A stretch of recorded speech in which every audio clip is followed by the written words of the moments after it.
তোমরা যারা একাদশ শ্রেণীতে পড়ছো দ্বিতীয় সেমিস্টারে, তোমাদের ইতিহাস সাবজেক্টের সিলেবাস নিয়ে বিস্তারিত আলোচনা করবো এই ভিডিওতে। এবং এখানে বলে রাখি, সিলেবাসের পরপরই তোমাদের এই পেপারটির সাজেশন এবং সাজেশনের সমস্ত প্রশ্নের উত্তর আমি ইতিমধ্যে চ্যানেলে আপলোড করে দিয়েছি। ভিডিও ডেসক্রিপশন বক্সে তোমরা একটা প্লেলিস্ট পাবে, একাদশ শ্রেণী বলে একটা প্লেলিস্ট পাবে। তার মধ্যে তোমাদের দ্বিতীয় সেমিস্টারের সমস্ত কোশ্চেন অ্যান্সার সেখানে আপলোড করা আছে। এছাড়া তোমরা ইউটিউবে কোশ্চেনগুলো, সাজেশনের কোশ্চেনগুলো বাংলা লিখে সার্চ করলে আমার দেওয়া ভিডিও পেয়ে যাবে। যদি না পাও তাহলে আমার হোয়াটসঅ্যাপ নাম্বার 8327540655 নাম্বার, এই নাম্বারে হোয়াটসঅ্যাপ করলে আমি উত্তরের লিঙ্ক তোমাদেরকে পাঠিয়ে দিতে পারি। তা তোমাদের এই দ্বিতীয় সেমিস্টারের পুরো সেমিস্টারটাই প্রতিটা প্রশ্ন ধরে ধরে তার লেকচার ক্লাস এবং তার সাথে তার কোয়ালিটির অ্যান্সার আমি ওই এক একটা প্রশ্ন ধরে ধরে ভিডিওর ভিতর দিয়ে সব প্রশ্নের উত্তর আমি আপলোড করে দিয়েছি ইতিমধ্যে। অর্থাৎ সেকেন্ড সেমিস্টারে তোমরা সমস্ত কোশ্চেন অ্যান্সার পেয়ে যাবে। আবার তোমরা যখন দ্বাদশ শ্রেণীতে উঠবে ক্লাস 12-এ, তখনও তোমাদের সেকেন্ড সেমিস্টারে গিয়েও কিন্তু আবার বড় প্রশ্ন পড়তে হবে 40 নম্বরে। সেখানেও কিন্তু ক্লাস 12-এর এই বড় প্রশ্নের যে সেমিস্টার, সেটাও কিন্তু সমস্ত কোশ্চেনের অ্যান্সার তোমরা সেখানে পেয়ে যাবে।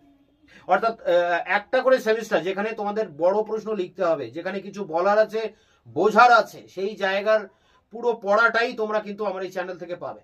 তা এখন আমরা সিলেবাস নিয়ে আলোচনা করব। দেখো, দ্বিতীয় সেমিস্টার ইতিহাস এবং একাদশ শ্রেণী, তোমরা জানো তিনটি সেমিস্টার, এই তিনটি চ্যাপ্টার রয়েছে তোমাদের। ফার্স্ট সেমিস্টারে শর্ট কোশ্চেনের 40 নম্বরের পরীক্ষা হয়েছিল, তিনটি চ্যাপ্টার ছিল, ফার্স্ট, সেকেন্ড, থার্ড। এখন তোমাদের আবার তিনটি চ্যাপ্টার রয়েছে, 4, 5, 6, এবং এই তিনটে চ্যাপ্টারে তোমাদের 40 নম্বরের পরীক্ষা হবে। প্রথম চ্যাপ্টার এবং শেষ যে চ্যাপ্টার, মোট তিনটে চ্যাপ্টার, তা প্রথম আর শেষ এই দুই চ্যাপ্টারে তোমাদের 15, 15, 30 নম্বরের পরীক্ষা হবে। আর মাঝের চ্যাপ্টারটি থেকে হবে 10 নম্বর। আর নাম্বার আসবে 4 নম্বর, 3 নম্বর এবং 8 নম্বরের প্রশ্ন। তা 15 নম্বর যে চ্যাপ্টারগুলো রয়েছে, দুটো চ্যাপ্টার আছে, ফার্স্ট এবং থার্ড। তা এই দুটো চ্যাপ্টারে 15 নম্বরটা মেনশন হয়েছে, 8 নম্বরের একটা, 4 নম্বরের একটা, 3 নম্বরের একটা। এই একইভাবে প্রথম এবং তৃতীয় এই দুই চ্যাপ্টারে তোমাদের 15 নম্বর করে পরীক্ষায় প্রশ্ন আসবে। আর মাঝের চ্যাপ্টারটাই 10 নম্বরের প্রশ্ন আসবে, অর্থাৎ 3 নম্বরের দুটো আর 4 নম্বরের একটা, মোট এই 10 নম্বর, টোটাল তিনটে মিলে 40 নম্বরের পরীক্ষা। এখন আমরা সিলেবাসটা নিয়ে দেখবো। তা দেখো, এখানে তোমাদের ইতিহাসে যে সিলেবাসটা রয়েছে খুবই ইন্টারেস্টিং একটা সিলেবাস। এটা রয়েছে মধ্যযুগের ইউরোপ বা মধ্যযুগের বিশ্ব। এর আগে তোমরা ফার্স্ট সেমিস্টারে পড়েছিলে প্রাচীন কালের বিশ্বের ইতিহাস পড়েছিলে, সেখানে প্রাচীন কালের ভারতের ইতিহাস পড়েছিলে, প্রাচীন গ্রিস, রোম, ইউরোপের ইতিহাসও পড়েছিলে। এখন আমরা সেই ভারতের ইতিহাসও পড়বো, আবার ইউরোপের ইতিহাসও পড়বো, কিন্তু মধ্যযুগটা পড়বো। ইতিহাসে যে তিনটি যুগ রয়েছে, প্রাচীন, মধ্য এবং আধুনিক, তা এখানে আমরা এর আগের সেমিস্টারে প্রাচীন যুগ পড়েছি, এখন আমরা মধ্যযুগ পড়বো। অর্থাৎ মধ্যযুগে ভারতবর্ষের চিত্র আমরা দেখবো, আবার মধ্যযুগে আমরা ইউরোপের চিত্রটাও আমরা দেখবো। তো দেখো, তিনটে ইউনিট রয়েছে তোমাদের, মানে তিনটে অধ্যায় বা তিনটে চ্যাপ্টার রয়েছে, 4, 5, 6, ইউনিট 4, ইউনিট 5 এবং ইউনিট 6। ইউনিট 4 এর নাম হচ্ছে রাষ্ট্রের প্রকৃতি, রাষ্ট্রের প্রকৃতি, এবং ইউনিট 5 এ রয়েছে পরিবর্তনশীল ঐতিহ্য, এবং ইউনিট 6 এ রয়েছে প্রসারিত দিগন্ত। এই তিনটে চ্যাপ্টারের মধ্যে কিন্তু আবার অনেকগুলো বিষয় রয়েছে, সেইগুলো আমাদেরকে ভালো করে জানতে হবে। তাহলে তোমরা সিলেবাসটা ভালো করে বুঝতে পারলে তোমাদের জানতে সুবিধা হবে, কোনো কোশ্চেন অ্যান্সার মুখস্থ করতে সুবিধা হবে। দেখো, এখানে রাষ্ট্রের প্রকৃতি মানে রাষ্ট্রের চরিত্রটা কেমন, রাষ্ট্রটা কি রাজতান্ত্রিক অর্থাৎ রাজা শাসন করছে, না প্রজাতান্ত্রিক অর্থাৎ প্রজারা শাসন করছে, না গণতান্ত্রিক জনগণের ভোটের মাধ্যমে প্রধানমন্ত্রী দেশ পরিচালনা করছে, না অভিজাততান্ত্রিক দেশের মুষ্টিমেয় বুর্জুয়া শ্রেণী দেশ শাসন করছে। এর প্রকৃতিটা কি, সেটাই হচ্ছে আমাদের এখানে মূল টাইটেল, রাষ্ট্রের প্রকৃতি। এর দুটো পার্ট রয়েছে, একটা ভারতীয় প্রেক্ষাপট, একটা ইউরোপীয় প্রেক্ষাপট। ভারতবর্ষের রাষ্ট্রের প্রকৃতি কেমন, আবার ইউরোপের রাষ্ট্রের প্রকৃতি কেমন, এই ভারত এবং ইউরোপ এই দুটো অংশে ভাগ রয়েছে এই রাষ্ট্রের প্রকৃতি। দেখো, এ রয়েছে ভারতীয় প্রেক্ষাপট আর বি রয়েছে ইউরোপীয় প্রেক্ষাপট। তা আগে আমরা দেখব ভারতীয় প্রেক্ষাপট। তো ভারতীয় প্রেক্ষাপটে আমরা দুজন ব্যক্তির নাম এখানে আমরা দেখছি, একজন রয়েছে কৌটিল্য আর একজন রয়েছে জিয়াউদ্দিন বার্নি। দুজনের মধ্যে কিন্তু সময়কালের অনেক ডিফারেন্স, কারণ কৌটিল্য ছিল সেই প্রাচীনকালে চন্দ্রগুপ্ত মৌর্যের রাজত্বকালে, যীশু খ্রিস্টের জন্মের প্রায় 400 বছর আগেকার গল্প, তাহলে আজ থেকে 2500 বছর আগেকার লোক ছিলেন এই কৌটিল্য। তিনি একটা গ্রন্থ লিখেছিলেন অর্থশাস্ত্র, যে অর্থশাস্ত্রে তিনি রাষ্ট্রের প্রকৃতিটা কেমন হওয়া উচিত তিনি কিন্তু প্রথম ভারতবর্ষে উল্লেখ করছেন তার গ্রন্থে অর্থশাস্ত্রে। তিনি চন্দ্রগুপ্ত মৌর্যের প্রধানমন্ত্রী যেমন ছিলেন, আবার তক্ষশিলার বিশ্ববিদ্যালয়ের প্রধান আচার্যও ছিলেন, অর্থাৎ তিনি পণ্ডিত ব্যক্তি। তিনি চন্দ্রগুপ্ত মৌর্যের যে শাসন ব্যবস্থা, প্রশাসনিক ব্যবস্থা, সেটা কেমন হবে, নগরের শাসন ব্যবস্থা কেমন হবে, এটা কিন্তু তিনি বলে গেছেন তার এই অর্থশাস্ত্রের গ্রন্থে। বর্তমান দিনে ভারতবর্ষের যে প্রশাসনিক ব্যবস্থা, এই যে বিডিও, এসডিও, ডিএম, জেলা শাসক, এই সিস্টেমটাও কিন্তু চালু করেছিলেন এই কৌটিল্য। কৌটিল্য এই পথ আমাদেরকে দেখিয়েছেন। এছাড়া কৌটিল্য একটা রাষ্ট্রের চরিত্র কেমন হওয়া উচিত বা রাজার কি কি কর্তব্য, সেটাও কিন্তু খুব ভালোভাবে তিনি কিন্তু বলে গেছেন। রাজা কি করবেন কি করবেন না, বা রাজা কিভাবে দেশ শাসন করবেন, কিভাবে চালাকি করে দেশ শাসন করবেন, কিভাবে সামরিক ক্ষমতার বলে তিনি দেশ শাসন করবেন, এই সমস্ত পরামর্শ কৌটিল্য তার অর্থশাস্ত্র গ্রন্থে কিন্তু দিয়ে গেছেন। অর্থাৎ মৌর্য যুগের যে ইতিহাস তা আমরা যদি জানতে চাই, তাহলে কৌটিল্যের বইটা পড়লে, মানে অর্থশাস্ত্রের বইটা পড়লে কিন্তু আমরা জানতে পারি। 1905 সালে মহামহোপাধ্যায় হরপ্রসাদ শাস্ত্রী তিনি এই নেপালের রাজদরবার থেকে এই কৌটিল্যের অর্থশাস্ত্র বইটা উদ্ধার করেন। তারপরে আমরা জানতে পারি যে এমন একটা বই রয়েছে। যদিও পার্জিটার এবং উইন্টার নিডসের মতো দুই ঐতিহাসিক তারা বলেন যে কৌটিল্য কিন্তু অর্থশাস্ত্র রচনা করেননি, তবে কারা করেছেন তাও বলতে পারছেন না, কিন্তু তারা বলছেন যে এরা করেননি। তা যাই হোক, সমস্ত তথ্য প্রমাণ ঘাটলে এটাই জানা যায় যে কৌটিল্য বা চাণক্য বা বিষ্ণুগুপ্ত তিনি লিখেছিলেন এই অর্থশাস্ত্র, এবং এই অর্থশাস্ত্রে তিনি রাষ্ট্রের প্রকৃতির ব্যাপারে ডিটেলসে আলোচনা করেছেন। একজন রাজা তার প্রতিবেশী যে রাজা রয়েছে তার সাথে কি সম্পর্ক তৈরি করবে সে কথাও তিনি বলে গেছেন। দেশের প্রশাসন ব্যবস্থা কেমন হবে বলে গেছেন। দেশের শাসন ব্যবস্থার পাশাপাশি রাজস্ব ব্যবস্থাটা কেমন হওয়া দরকার সেটাও তিনি বলে গেছেন। কৌটিল্য মণ্ডল তত্ত্বের কথা বলেছেন, অর্থাৎ মণ্ডল অর্থাৎ ঘিরে ফেলা, কুণ্ডলী মণ্ডলীকৃত করা। একজন রাজার উচিত হবে, বা একজন রাজা তার যে প্রতিবেশী রাজা রয়েছেন সে হবে স্বভাবজাত শত্রু, অর্থাৎ প্রতিবেশী হচ্ছে স্বভাবজাত শত্রু, সে শত্রু হবেই। তাহলে তার উচিত কি, প্রতিবেশীকে টপকে প্রতিবেশীর যিনি প্রতিবেশী তার সাথে মিত্রতা তৈরি করতে হবে, করে প্রতিবেশীকে প্রেসারে রাখতে হবে। এইভাবে যে শত্রু অর্থাৎ প্রতিবেশী, সে শত্রু তাকে ঘিরে রাখতে হবে। একদিকে সে নিজে থাকবে আর অন্যদিকে তার বন্ধু হিসাবে আরেকজন থাকবে। প্রতিবেশীর প্রতিবেশী শত্রু, তাই তাকে মিত্র পরিণত করতে হবে। এইভাবে চেন ওয়াইজ কিন্তু চলতে হবে। এক দেশের সাথে আরেক দেশের সম্পর্ক কেমন হবে এটা কিন্তু নির্ধারণ করে দিয়ে গেছেন এই মণ্ডল তত্ত্বের ভিতর দিয়ে। এটা নিয়ে আমি বিস্তারিত আলোচনা করেছি। তোমাদের ইম্পর্টেন্ট প্রশ্ন মণ্ডল তত্ত্ব, তোমরা সেটা দেখলে বুঝতে পারবে। ভিডিও ডেসক্রিপশন বক্সে সমস্ত কোশ্চেন অ্যান্সার পাবে, সেখানে একটা একটা প্রশ্ন ধরে আমি ডিটেলসে আলোচনা করেছি। এরপরে মণ্ডল তত্ত্বের পাশাপাশি তিনি সপ্তাঙ্গ তত্ত্বের কথা বলেছেন, অর্থাৎ তিনি মানব দেহের সাথে রাষ্ট্রের তুলনা করেছেন। মানুষের দেহে যেমন হাত পা একটা গুরুত্বপূর্ণ অঙ্গ, তেমনি একটা রাষ্ট্র তৈরি করতে গেলেও কিন্তু গুরুত্বপূর্ণ কিছু অঙ্গ বা বিষয় দরকার। যেমন এখানে ভূস্বামী বা স্বামী বা রাজার প্রয়োজন, রাজা প্রধান অঙ্গ। তারপর রাজা কর্মচারীর সাহায্যে দেশ শাসন করবেন, অর্থাৎ কর্মচারী বা অমাত্য দ্বিতীয় অঙ্গ। তৃতীয় হচ্ছে কোষ, মানে কোষাগার, টাকা পয়সার দরকার, জনপদের দরকার, এটা একটা অঙ্গ। এছাড়া দুর্গ বা পুর রয়েছে। এছাড়া এখানে রয়েছে সামরিক বল, মানে দণ্ড। এরকম 7টা অঙ্গ নিয়ে রাষ্ট্র গঠিত হয়।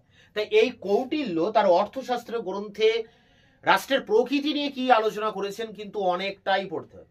ভারতীয় প্রেক্ষাপটের অর্ধেকটা রয়েছে কৌটিল্য, আর বাকি রয়েছে বার্নি, জিয়াউদ্দিন বার্নি, যেটা সুলতানি যুগে 1200 সালের পরের ঘটনা। অর্থাৎ কৌটিল্যের পরে প্রায় 1600-1700 বছর পরবর্তীকালের প্রায় 1500 বছরের পরে ধরতেই হবে। কৌটিল্যের 1500 বছর পরে কিন্তু জিয়াউদ্দিন বার্নির আবির্ভাব। সুলতানি যুগের শ্রেষ্ঠ ঐতিহাসিক ছিলেন জিয়াউদ্দিন বার্নি। তারিখ-ই ফিরোজ শাহী লিখেছিলেন, আর লিখেছিলেন ফতোয়া-ই জাহানদারি। ফতোয়া মানে হচ্ছে নির্দেশ, সরকারি নির্দেশ, অর্থাৎ সুলতান যে সমস্ত নির্দেশ দিতেন জনগণের সেগুলোই আইন ছিল। তা তার যে ধারা বিবরণী, সেই গ্রন্থটা হচ্ছে ফতোয়া-ই জাহানদারি। এই গ্রন্থে বারানি রাষ্ট্রের প্রকৃতি কেমন হওয়া উচিত তিনি আলোচনা করেছেন। তিনি বলেছেন যে রাষ্ট্রের চরিত্র কখনো ধর্মকেন্দ্রিক হতে পারে না, মানে ধর্মীয় রাষ্ট্র হবে না, ইসলামের রাষ্ট্র, হিন্দুর রাষ্ট্র এমন হবে না, এটা হবে ধর্মনিরপেক্ষ রাষ্ট্র। অর্থাৎ এই ধর্মনিরপেক্ষতার বিষয়টা নিয়ে জিয়াউদ্দিন বার্নি তার এই ফতোয়াই জাহানদারিতে সুলতানি যুগের রাষ্ট্র কেমন ছিল, ধর্মাশ্রয়ী ছিল কিনা, অর্থাৎ ধর্মকে কেন্দ্র করে রাষ্ট্র পরিচালিত হয়েছিল কিনা, সেটা নিয়ে বিস্তারিত আলোচনা করেছেন। তাই এই হচ্ছে ভারতীয় প্রেক্ষাপট, যেখানে আমরা কৌটিল্য পড়বো, বারানি পড়বো। এরপরে দেখো রয়েছে ইউরোপীয় প্রেক্ষাপট, যেখানে আমরা গ্রিক রোম, এর আগে আমরা ফার্স্ট সেমিস্টারে পড়েছিলাম, সেই গ্রিক রোমের যারা রাষ্ট্রনীতিবিদ ছিলেন, যেমন অ্যারিস্টটল, প্লেটো, টমাস হবস, এনাদের রাষ্ট্র চিন্তা কেমন ছিল, সেই সমস্ত দিক আমাদেরকে কিন্তু পড়তে হবে। যেমন আমরা কৌটিল্য বারানি পড়বো এ গ্রুপে, তেমনি বি গ্রুপে আমরা পড়বো গ্রিক রোমের থেকে অ্যারিস্টটল, প্লেটো, টমাস হবসের, জন লকের চিন্তা ভাবনা, এগুলো কিন্তু আমাদের ইউরোপীয় প্রেক্ষাপটে পড়তে হবে। এছাড়া টমাস ক্রোমওয়েল আছেন, ইংল্যান্ডের একজন প্রধানমন্ত্রী ছিলেন টমাস ক্রোমওয়েল।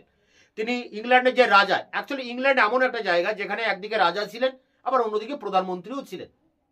রাজতন্ত্র গণতন্ত্র একসাথে ছিল। 1688 গৌরবময় বিপ্লবের ভিতর দিয়ে ইংল্যান্ডে এই ব্যবস্থা গড়ে ওঠে। তা যাই হোক, এই টমাস ক্রোমওয়েল, যার আবির্ভাব 1500 সালের পরবর্তীকালে, তো এই সময় ইংল্যান্ডে স্টুয়ার্ট বংশের রাজারা রাজত্ব করতেন, এবং এখানে অষ্টম হেনরি তিনি একটা শক্তিশালী রাজতন্ত্র প্রতিষ্ঠা করেন। যদিও করেছিলেন তার পিতা সপ্তম হেনরি, অষ্টম হেনরির সময় সেটা আরো বেশি প্রকট হয়। তো এই সপ্তম হেনরি, অষ্টম হেনরি, এনারা কি করেন, এনারা একটা শক্তিশালী রাজতন্ত্র গড়ে তোলেন। আগে কি ছিল, মধ্যযুগে আমরা দেখতাম যে দেশের সামন্ত প্রভু যারা, তারা খুব ক্ষমতাশালী ছিল। রাজার ক্ষমতা বিভিন্ন সামন্ত প্রভুর মধ্যে ভাগ করা ছিল, ফলে রাজা এখানে এককভাবে শক্তিশালী ছিলেন না, তার কোনো সেনাবাহিনী ছিল না, সামন্ত প্রভুদের উপর নির্ভর করতে হতো। কিন্তু এই প্রথম ইংল্যান্ডে দেখা যাচ্ছে 1500 সালের পরে গিয়ে স্টুয়ার্ট বংশের রাজা এই সপ্তম হেনরি, তিনি বর্সওয়ার্থ বা গোলাপের যুদ্ধে জয়লাভের পর তিনি ইংল্যান্ডে একটা শক্তিশালী রাজতন্ত্র তৈরি করেন, যেখানে সামন্ত প্রভুদের হাতে আর ক্ষমতা ছিল না, যেখানে একটা জাতীয় সেনাবাহিনী তৈরি করা হয়, একটা শক্তিশালী রাজতন্ত্র গড়ে তোলা হয়, যার নাম নব্য রাজতন্ত্র। এটা নিয়েও কিন্তু ডিটেলসে পড়তে হবে এই ইউরোপীয় প্রেক্ষাপটের ভিতরে। তাহলে ইউরোপীয় প্রেক্ষাপটে আমরা কি পড়ছি, বিভিন্ন রাষ্ট্রনীতি চিন্তাবিদদের চিন্তা ভাবনা, যেমন লকের চিন্তা ভাবনা, টমাস হবসের চিন্তা ভাবনা, যেমন পড়ছি অ্যারিস্টটলের চিন্তা ভাবনা, প্লেটোর চিন্তা ভাবনা পড়ছি আমরা এই অংশে, তাদের রাষ্ট্র সম্পর্কে তাদের চিন্তা ভাবনাটা কেমন ছিল। এছাড়া টমাস ক্রোমওয়েল আমরা পড়ছি, রেনেসাসের যুগে একজন রয়েছেন ম্যাকিয়াভেলি, তার রাষ্ট্রচিন্তা কেমন ছিল। এই সমস্ত দিকগুলো নিয়ে আমরা পড়বো এই ইউরোপীয় প্রেক্ষাপটে ইউনিট 4 এর, অর্থাৎ প্রথম চ্যাপ্টারে রাষ্ট্রের প্রকৃতির দ্বিতীয় অংশে। এই চ্যাপ্টার থেকে 8 নম্বরের প্রশ্ন একটা, 4 নম্বরের একটা, 3 নম্বরের একটা, মোট 15 নম্বরের পরীক্ষা হবে। এই চ্যাপ্টারের যে সাজেশন, যে সাজেশনই ফলো করো না কেন তোমরা, সেই সাজেশনের প্রতিটা প্রশ্নের উত্তর তোমরা পেয়ে যাবে এই ভিডিও ডেসক্রিপশন বক্সেই, তার লিঙ্ক দেওয়া রয়েছে। তোমরা যে কোনো একটা ভিডিও কোশ্চেন অ্যান্সার দেখো, দেখলেই তোমরা বুঝতে পারবে যে কত সহজে এই আলোচনাটা শোনার পর এবং সেই কোয়ালিটির অ্যান্সারটা তুমি সহজে মুখস্থ করতে পারবে। তা যাই হোক, এরপরে আমরা দেখব পরের যে চ্যাপ্টার আমাদের, অর্থাৎ দ্বিতীয় চ্যাপ্টার, এবং দেখতে গেলে ইউনিট 5। তো ইউনিট 5 এ রয়েছে পরিবর্তনশীল ঐতিহ্য।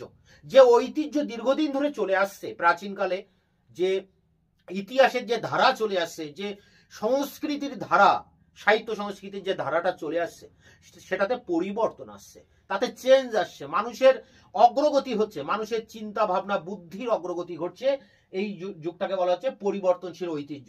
এই যুগে প্রথমে যেটা ইম্পর্টেন্ট বিষয় আমাদেরকে জানতে হয়, সেটা হচ্ছে ক্রুসেড। তা ক্রুসেড মানে হচ্ছে যীশু খ্রিস্টের যে ক্রুশ কাঠ বা ক্রস যে চিহ্নটা রয়েছে, যে ক্রুশ কাঠ, সেই কাঠকে কেন্দ্র করে বা সেই ক্রস চিহ্নটাকে কেন্দ্র করে একটা বিরাট বড় ধর্মযুদ্ধ হয় খ্রিস্টানদের সাথে মুসলিমদের। বহুত দিন ধরে, মানে কয়েকশো বছর ধরে কয়েকবার এই যুদ্ধ বাধে, একে বলা হয় ধর্মযুদ্ধ বা ক্রুশেডের যুদ্ধ। যেহেতু যীশু খ্রিস্টের এই যে ক্রুশ কাঠ বা ক্রস চিহ্নকে বুকিয়ে রেখে খ্রিস্টান জগতের সমস্ত মানুষ এই যুদ্ধে ঝাঁপিয়ে পড়েছিল, তাই একে বলা হয় ক্রুশেডের যুদ্ধ। এই যুদ্ধের কারণটা হচ্ছে এই যে যীশু খ্রিস্টের জন্মস্থান তো জেরুজালেম, আমরা জানি সেই জেরুজালেম ছিল তুরস্কের সুলতানের অধীনে। তা তুরস্ক একটা মুসলিম রাষ্ট্র, সেখানে যীশু খ্রিস্টের জন্মস্থান, ফলে খ্রিস্টানরা সেখানে ধর্ম বা তীর্থ করতে আসতেন, আর এই তুরস্কের সুলতান তাদের উপরে অত্যাচার করতেন। ফলে খ্রিস্টান জগতে যে ধর্মগুরু পোপ, যিনি রোমের ভ্যাটিকান সিটিতে থাকেন, সেই পোপ তিনি ধর্মযুদ্ধের ডাক দেন, এই জেরুজালেমকে উদ্ধার করার জন্য ইউরোপে ধর্মযুদ্ধের ডাক দেন, এবং আপামর জনসাধারণ সেই যুদ্ধে ঝাঁপিয়ে পড়ে, এবং দীর্ঘদিন ধরে কয়েকশো বছর ধরে এই যুদ্ধ কিন্তু চলতে থাকে। ফলে ইউরোপের উপরে এই যুদ্ধের একটা ব্যাপক প্রভাব পড়ে, অর্থনৈতিক দিক দিয়ে, সামাজিক, রাজনৈতিক সমস্ত দিক দিয়ে কিন্তু ব্যাপক প্রভাব পড়ে। তাই ক্রুসেডের কারণটা কি আর ফলাফলটা কি, এই হলো দুটো প্রশ্ন, দুটোর একটা পরীক্ষায় আসবে এবং অনেক সময় দেখা যায় যে দুটো একসাথেও কিন্তু বড়তে আসতে পারে। যেহেতু এই চ্যাপ্টারে 8 নম্বরের প্রশ্ন হবে না, তাই তোমরা এখানে 4 নম্বরের প্রশ্ন হিসেবে ক্রুসেডের কারণটা কি, ক্রুসেডের ফলাফল কি, এই সব প্রশ্নের উত্তর কিন্তু আমি এর আগে দিয়ে দিয়েছি, তোমরা পালে দেখে নেবে। এরপরে দেখো নবজাগরণ, অর্থাৎ নতুন করে জেগে ওঠা। তাই ইউরোপে এই সময় কি হয়, 1453 সাল নাগাদ কনস্টান্টিনোপলের পতন ঘটে। কনস্টান্টিনোপলটা ছিল প্রাচীনকালে ইউরোপে যে রোম সাম্রাজ্য ছিল, সেই রোম সাম্রাজ্যের দুটো অংশে ভাগ ছিল।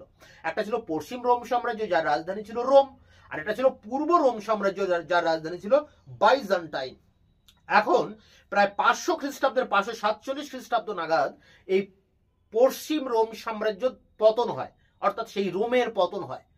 কিন্তু তারপরে 1000 বছরও টিকে ছিল এই পূর্ব রোম সাম্রাজ্য, অর্থাৎ কনস্টান্টিনোপল যার রাজধানী। এবং পূর্ব রোম সাম্রাজ্যকে আমরা বলি বাইজান্টাইন সাম্রাজ্য, যার রাজধানী ছিল কনস্টান্টিনোপল। এই কনস্টান্টিনোপলের পাশেই তুরস্ক, যেখানে আবার অটোমান মুসলিম তুর্কি সুলতান রাজত্ব করতেন।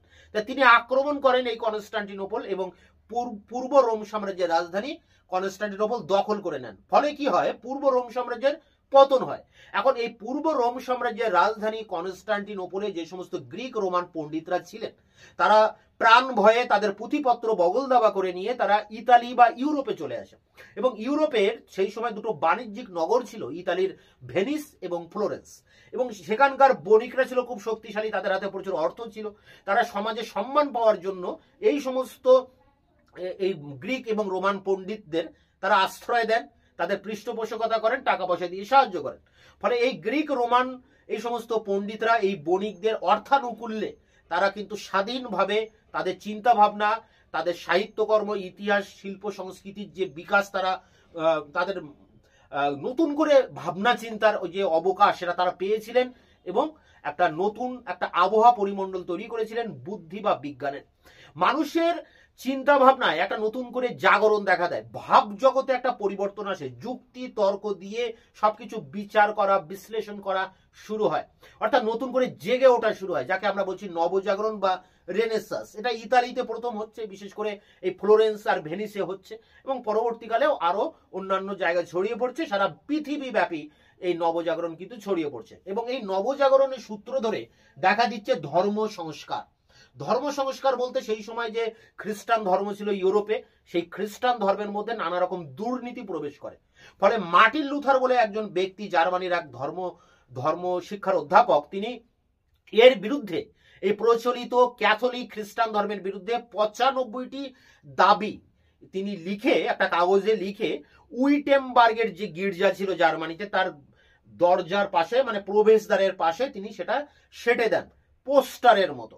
ফলে জনগণের কাছে এটা, জনগণ যখন, পাবলিক যখন এই চার্চে প্রবেশ করছে, তখন সেটা কিন্তু দেখতে পাচ্ছে এবং পড়তে পাচ্ছে, জানতে পাচ্ছে যে মার্টিন লুথার কি বলতে চাইছেন। তো এইভাবে সূচনাটা হয় ধর্ম সংস্কার আন্দোলনের এবং এটা সারা পৃথিবী ব্যাপী ছড়িয়ে পড়ে এবং পরবর্তীকালে এই মার্টিন লুথারের হাত ধরে একটা নতুন সম্প্রদায় মাথা চাড়া দিয়ে ওঠে, যার নাম প্রোটেস্ট্যান্ট।